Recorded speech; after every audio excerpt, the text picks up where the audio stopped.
Alright, today I'm going to do a bike check.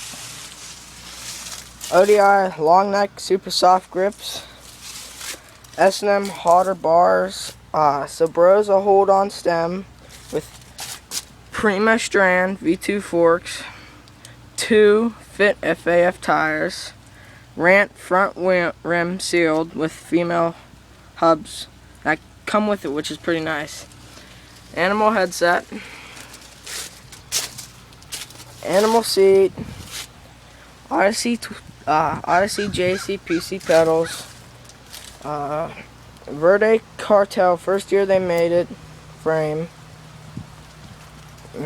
stock premium cranks, another rear Rant rim with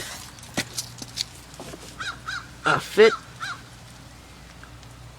sprocket and a Shadow Conspiracy half-link chain.